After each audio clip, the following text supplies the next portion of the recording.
端午是中华民族最古老的传统节日之一，从周代百越民族祭祀龙神的图腾祭，演变为纪念楚国忠魂屈原的节日。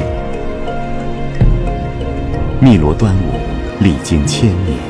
源远流长。每年的5月初5的前后，江湖涨水，人们就认为这是龙在操纵，所以每年就选择在这个时候祭祀龙，这就是端午节的最早的起源。后来因为正好屈原在这一天投江殉国了，汨罗人民出于对屈原的爱戴，对屈原的颂扬，就把这一个节日和这个节日里面的所有的习俗献给了屈原。正因为